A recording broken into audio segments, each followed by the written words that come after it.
Halo semuanya, dalam kesempatan kali ini saya akan menjelaskan mengenai tugas besar ujian akhir semester mata kuliah PKS pada semester 2.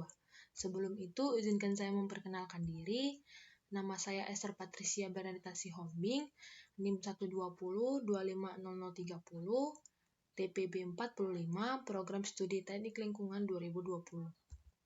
Adapun ketentuan tugas besar kali ini yaitu membuat program yang merupakan implementasi dari materi atau topik di mata kuliah dengan menggunakan konsep percabangan, perulangan, dan array dengan bahasa pemrograman C++. Ini adalah hal yang akan kita bahas. Yang pertama, latar belakang permasalahan atau topik, flowchart program, penjelasan kode program, dan demo program. Yang pertama, latar belakang. Mata kuliah yang saya pilih yaitu yang pertama, matematika, dengan materi yang dibahas adalah persamaan kuadrat. Dan yang kedua, fisika, di mana materi yang akan saya bahas yaitu gerak lurus berubah beraturan atau GLBB. Pada topik matematika, persamaan kuadrat yang digunakan berbentuk umum, yaitu A2x kuadrat ditambah A1x ditambah A0 sama dengan 0. Persamaan kuadrat ini sangat sering dijumpai dalam soal pada tingkat SD sampai perguruan tinggi. Jadi, program ini sangat membantu semua elemen siswa ataupun mahasiswa. Ini adalah fisika.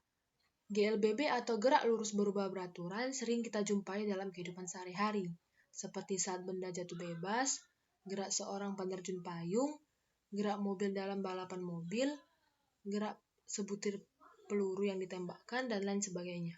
Rumus yang digunakan adalah VT sama dengan V0 min A kali T. Yang kedua, flowchart program. Ini merupakan flowchart dari program matematika, program yang pertama. Di sini saya telah mendeklarasikan tipe data yang saya butuhkan. Kemudian di sini ada output yang akan dikeluarkan berupa persamaan kuadrat, koefisien yang digunakan, dan kita diminta untuk memasukkan koefisien. Di mana saat kita memasukkan koefisien, kita menggunakan perulangan for, dan juga di sini terdapat array. Kemudian koefisien yang kita dapat, kita masukkan ke dalam rumus diskriminan. Dan hasil dari hasil diskriminan ini terdapat percabangan, di mana menentukan jenis akar apa yang ada dalam persamaan kuadrat tersebut. Apakah jika diskriminannya sama dengan 0, maka ada satu akar atau akarnya kembar. Yang kedua, diskriminan lebih kurang dari 0, ada akar imajiner, dan lebih dari 0, ada dua akar berlainan. Oke, kita akan lanjut ke program C++-nya. Oke, ini adalah program C++ yang telah saya buat.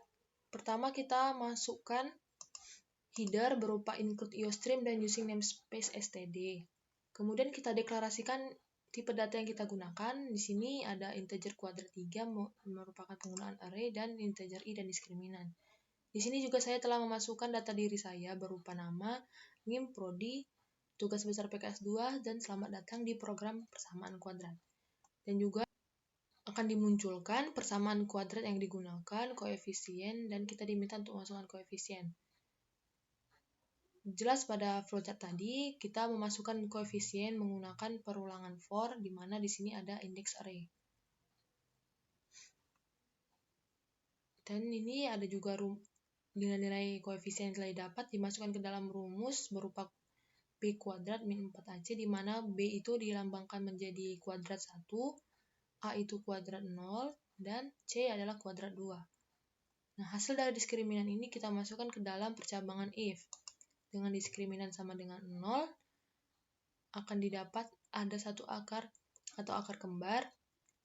Apabila diskriminannya kurang dari 0, ada akar imajiner, dan apabila diskriminannya lebih dari 0, ada dua akar berlainan. Untuk melihat apakah program ini dapat berjalan, kita akan jalankan dengan compile and run. Di sini sudah terdapat apa yang kita masukkan tadi, nama, NIM, prodi, tugas besar PKS 2, selamat datang di program persamaan kuadrat. Persamaan kuadrat yang digunakan, koefisien yang dibutuhkan, dan kita diminta untuk memasukkan koefisien. Kita tinggal masukkan saja koefisien yang kita butuhkan, yaitu 6. Kita masukkan lagi 2, kita masukkan 1. Kita akan lihat hasilnya. Nah, nilai diskriminan yang didapat yaitu minus 20, di mana minus 20 merupakan kecil dari 0. Jadi, ada akar imajiner yang dihasilkan. Oke, untuk program 1 saya rasa sudah cukup. Saya akan lanjut ke program yang kedua. Nah, ini merupakan flowchart program yang kedua, yaitu program fisika. Di mana di sini saya telah mendeklarasikan tipe data yang saya gunakan, yaitu integer pilihan NI, integer array, dan string ulangi.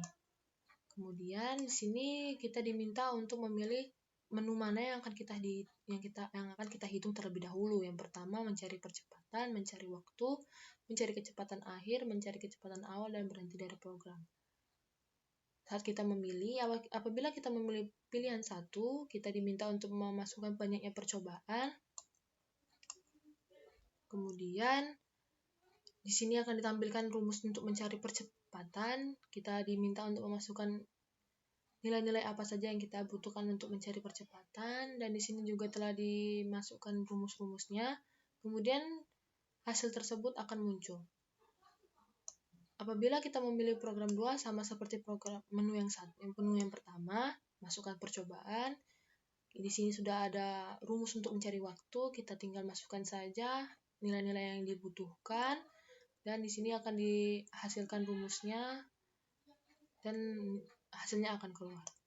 Dan apabila kita memilih menu yang ketiga, kita masukkan banyak percobaan, kita diminta untuk mencari kecepatan akhir, dan di sini juga sudah ada rumusnya. Kita tinggal masukkan apa yang dibutuhkan. Kemudian ini dideklarasikan rumusnya dan akan muncul hasilnya. Dan yang terakhir juga sama. Untuk yang keempat, kita diminta untuk mencari kecepatan awal. Rumusnya juga ada. Dan kita akan memasukkan nilainya dalam rumus, dan nilai kecepatan awalnya akan muncul. Apabila kita memilih program yang kelima, ya program akan berhenti. Dan di sini juga ada program perulangan, di mana ada output mau coba lagi. Apabila kita memilih Y, kita akan dimasukkan kembali ke program awal untuk memilih. Apabila kita memilih T, program tersebut akan berhenti. Di sini. Oke. Flowchart program kedua sudah selesai, kita akan lanjut ke program C++-nya. Oke, di sini adalah program C++ dari program yang kedua. Di sini saya sudah menginputkan header-nya sama seperti yang di awal, dan juga telah mendeklarasikan tipe datanya berupa integer pilihan NI, float, GLBB. Mengapa menggunakan float? Karena kita bisa memasukkan nilai yang berwujud desimal atau tidak bulat. Di sini karakter ulangi untuk Y atau T tadi. Di sini juga saya telah memasukkan identitas diri saya sama seperti program yang pertama. Nah, ini pada awal udah ada perulangan do, di mana kita diminta untuk memilih menu yang akan dihitung. Ada 5, percepatan, waktu, kecepatan akhir, kecepatan awal, dan berhenti dari program.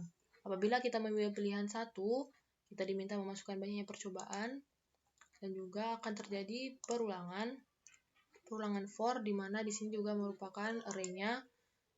Di sini ada rumus, kita tinggal masukkan saja nilai kecepatan awal berapa, nilai kecepatan akhir, nilai waktu. Kemudian akan dihitung menggunakan rumus yang telah kita gunakan atau kita dapat, kemudian nilai percepatannya akan muncul. Dan apabila kita memilih pilihan 2, kita diminta memasukkan banyaknya percobaan. Kemudian sama seperti yang pilihan yang pertama, ada di sini mencari waktu, ada rumusnya, tinggal masukkan apa yang dibutuhkan, yaitu kecepatan akhir, kecepatan awal, kecepatan akhir, dan kecepatan.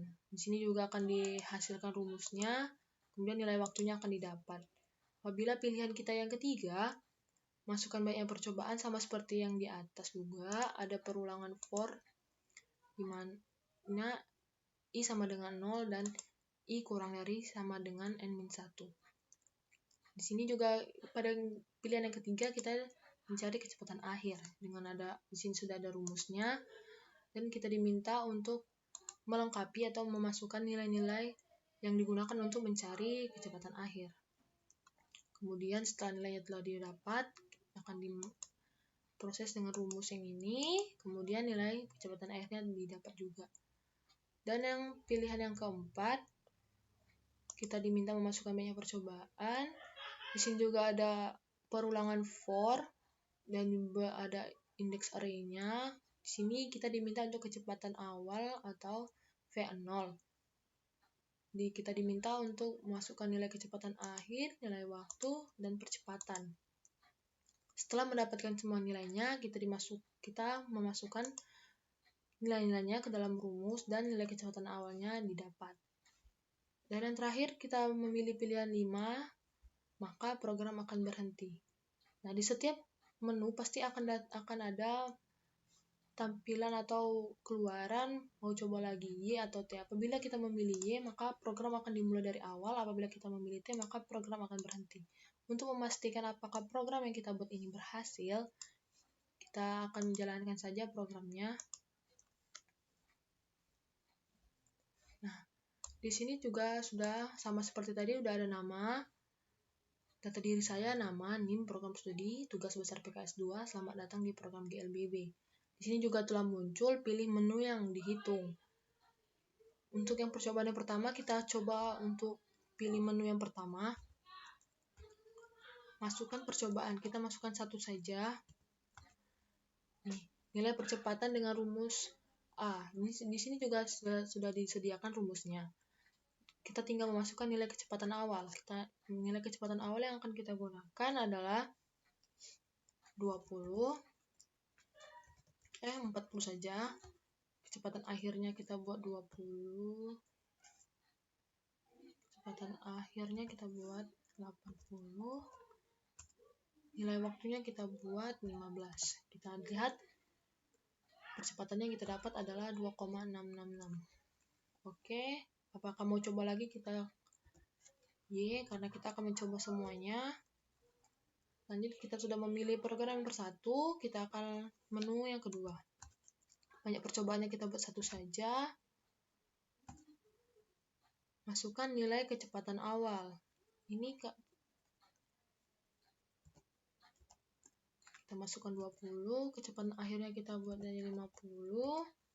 Nilai percepatannya kita buat 5. Kita lihat waktu yang didapat adalah 6. Oke. Pilihan yang kedua selesai, kita akan lanjut ke pilihan yang ketiga. Kita masukkan 3. Masukkan percobaannya kita buat satu saja. Kecepatan akhir. Jadi kita diminta memasukkan nilai kecepatan awal. Kita masukkan kecepatan awalnya, kita buat 15. Waktu yang digunakan kita buat saja 7. Dengan percepatannya kita buat 2. Dan nilai kecepatan akhirnya adalah 29. Oke, kita akan lanjut ke program yang atau menu yang keempat. Kita buat 4. Banyak percobaannya kita buat satu saja. Kemudian di sini pada pilihan keempat kecepatan awal. Dengan rumusnya sudah ada, kita diminta memasukkan nilai kecepatan akhir. Kita masukkan saja 50. Waktu kita buat 3. Ini percepatan kita buat 5. Kita lihat nilai kecepatan awalnya adalah 65. Oke, apabila kita ingin mencoba lagi, kita klik Y, maka akan muncul seperti ini. Nah, kita akan coba 5. Nah, program berhenti. Apakah kita mau coba lagi? Karena kita sudah mencoba semuanya, kita akan memilih T saja untuk berhenti. Di sini sudah ada tanda berhenti, artinya program yang saya buat telah berhasil. Oke. Sekian presentasi 2 program C++ yang telah saya buat. Terima kasih atas perhatiannya, semoga bermanfaat, dan sampai jumpa di video selanjutnya. Terima kasih semua.